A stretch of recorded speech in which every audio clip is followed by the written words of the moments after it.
Satoussi est une femme de presque 40 ans, j'ai 38 ans, je vais sur ma 39e année, maman, entrepreneur depuis très longtemps maintenant, depuis l'âge de 24 ans, mais je dirais même un peu avant. Sénégalaise, mauritanienne, française, animatrice de télévision et oui, résolument entrepreneur. Autant extravertie effectivement qu'introvertie, franche, mais en même temps qui a un vrai brin de folie. Quelqu'un de très attaché à ce que je suis, à mes origines et à mon identité. Je suis, je pense, quelqu'un qui a parfaitement conscience que la vie passe très vite et qu'il faut courir pour réaliser ses rêves avant qu'il soit trop tard.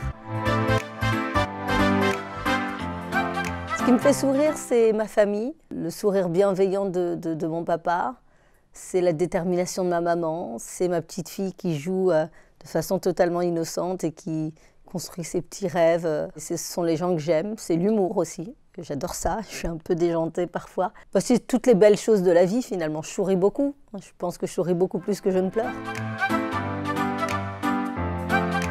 Moi je ne supporte pas l'injustice, je ne supporte pas le jugement des gens. Je trouve que les gens ont un autre rôle que de juger l'autre et que les gens passent leur temps à regarder ce qui se passe chez l'autre plutôt que d'avancer eux-mêmes. Ce qui m'agace, c'est la haine qui se développe aujourd'hui dans notre société, c'est le fait que l'humain n'aime plus l'humain.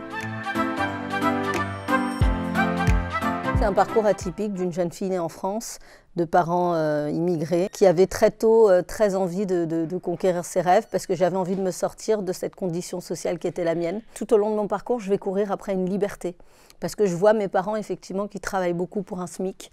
Je vois ma maman qui en plus de ses 8 enfants fait des ménages.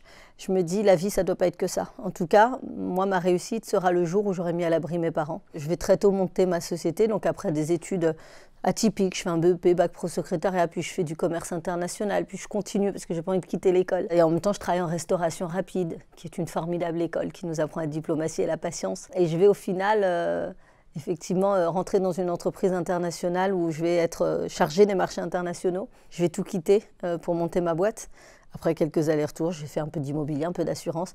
J'aimais ça, le commerce, j'aimais le contact avec les gens, j'aimais tout ça. Et donc, je décide effectivement de monter ma boîte, j'ai 24 ans. Je me lance dans cette aventure folle qui deviendra l'aventure de ma vie.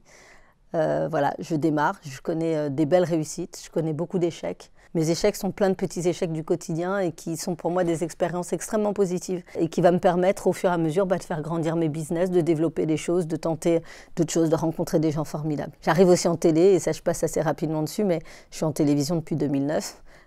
Dans différents groupes, M6, puis Canal+, donc C8 et aujourd'hui Canal+ Afrique également. Et depuis peu, donc j'ai lancé ma propre chaîne de médias, en plus de effectivement mes activités dans les cosmétiques.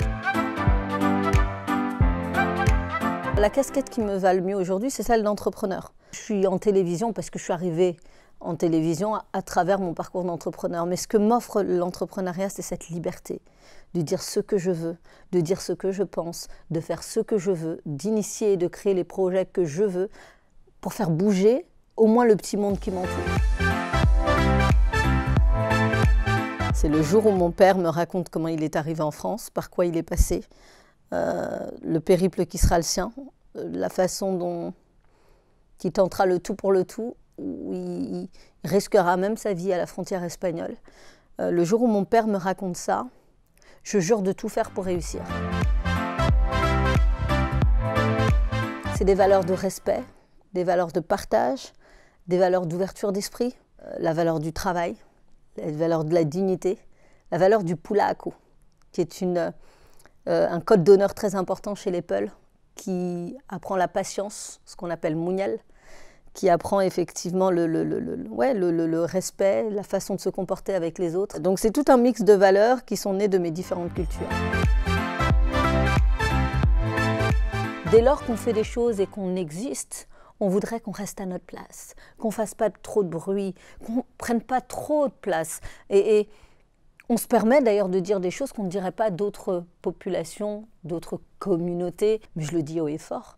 Nous ne sommes pas respectés, la population noire n'est pas respectée, son histoire n'est pas respectée. Et c'est un travail que chacun doit entreprendre, mais pas seulement les Noirs, tout le monde.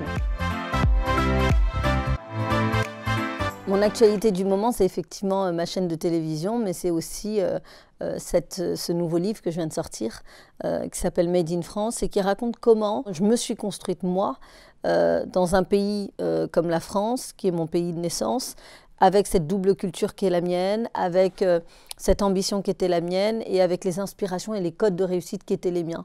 Ça veut dire que quand je regardais la télévision, j'avais pas d'inspiration. Les femmes de ménage, elles étaient toujours noires ou portugaises.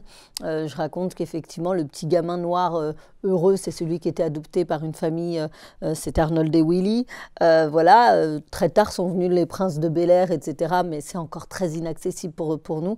Et donc, j'ai décidé très tôt d'aller chercher moi-même mes codes de réussite dans le parcours de mon papa, dans l'histoire de ma maman. Je raconte comment l'école a été fondamentale, à quel point elle m'a été utile dans ce que je fais. Je ne considère pas avoir une réussite incroyable, mais je considère quand même que je suis aujourd'hui là où on ne m'attendait pas et que je vis des choses absolument formidables qui dépassent tout ce que j'avais pu imaginer et qui dépassent tout ce que mes parents avaient pu imaginer pour moi. Il est impossible que la propre limite que l'on s'applique à soi-même. On peut aller bien au-delà et on peut aller beaucoup plus loin. L'imaginaire nous y conduit, mais les actions aussi.